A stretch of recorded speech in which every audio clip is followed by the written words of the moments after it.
Hello, and welcome to my presentation entitled, Let's Plan to Enhance Our Workplace Diversity.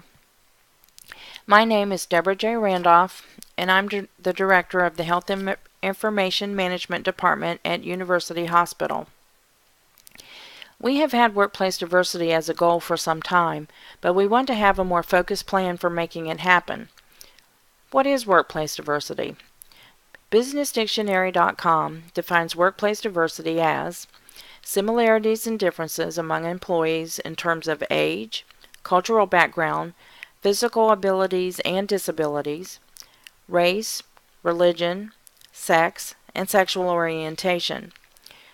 Our plan for enhancing workplace diversity is to focus on where we are now, where we want to be in the future, and the steps that it will take to get us to that goal.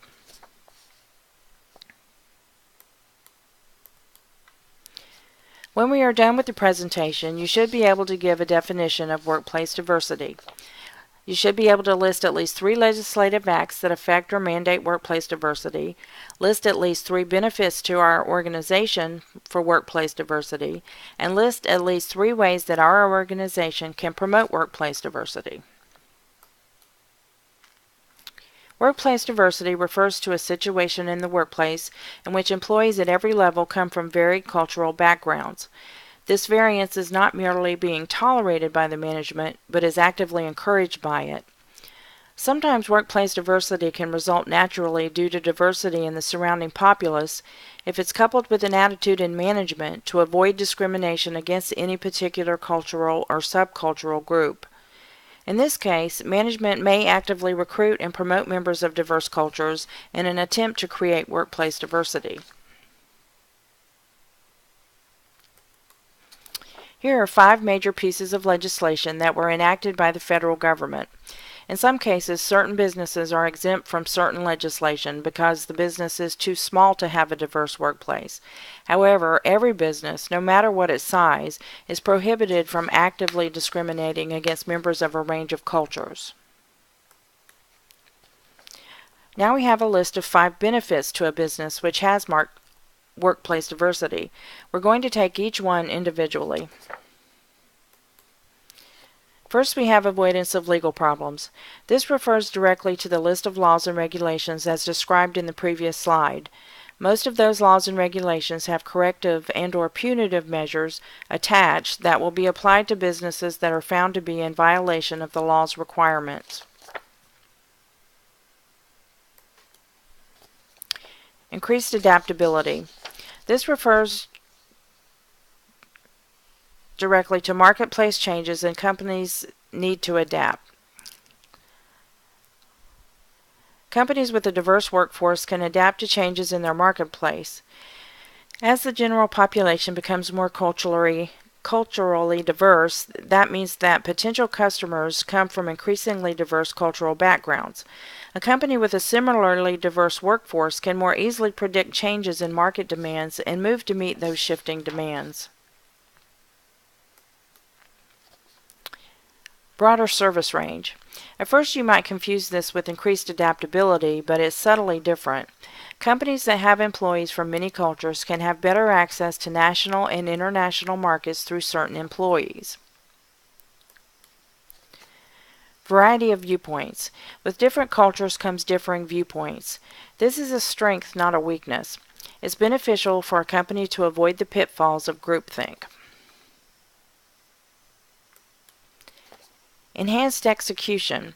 Companies that hire the best talent from a diverse group of potential employees can operate more effectively than less diverse companies.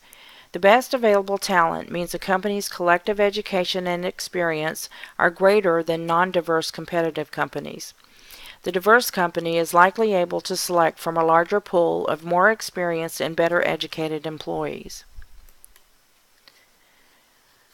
And so now we have seen 5 different but very real benefits that come to our organization if we adopt plans to increase our cultural diversity. We cannot achieve diversity and get these benefits unless we have a plan. Here's a list of some actions that we can take to implement true multicultural diversity. It's entirely probable that there are other steps or actions that would also contribute to achieving our desired result.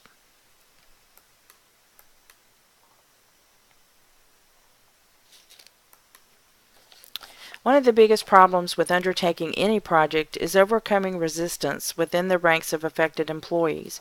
The best way to overcome this is to make sure that all affected employees do have an opportunity to voice their opinions, reservations, and fears. The project sponsors and leaders should make attempts to communicate that promoting cultural diversity is not just a smart business move, but also the right thing to do morally. Openness is an essential ingredient. It's not enough to be sure that all interested parties are included in both the planning and the implementation process itself. There should be as much encouragement of communication as possible. Fostering respect for other cultures is a prerequisite to any plan to increase cultural diversity in the workplace, but this may be an exceptionally difficult step with regard to some employees. Attitudes of prejudice can be deeply ingrained. First, management must set an example by listening to every employee with respect and openness, and second, management must make it clear that prejudicial attitudes will not be tolerated in the workplace. If there's a situation in which the business is not sufficiently diverse in its current employment, it's not a bad thing to let it be known amongst the staff that the business is actively seeking qualified candidates from many cultures for specific openings that occur. It's important to promote diversity in leadership positions. It's not bad to communicate that the business desires more leaders from underrepresented groups, as long as it's made clear that there is absolutely no intent to reverse discriminate. Diversity training is intended to help employees, including management, gain cultural awareness in order to benefit the business. This helps the employees to realize that the business is not just trying to create diversity, but is also helping to mitigate any conflicts or discomfort that will occur as a result. Affinity groups are workplace groups formed of employees who share cultural similarities. Generally, these are created by the employees themselves. If the management is allowing or encouraging such groups, it will show employees that the business supports their cultural identity. The existence of such groups can encourage persons of that culture to apply for open positions. Monitoring results can be done in a couple of ways. First, the business should keep track of results before and after the changes are put into place. Ideally, the business will see an improvement in the cultural diversity in various positions, and this can be measured. Secondly, employees can be queried or surveyed to see if the multiculturalism seems to be improving attitudes and taking hold. Finally, it's important to determine where efforts have fallen short and improvements can be made. In summary, here are some of the steps we can implement.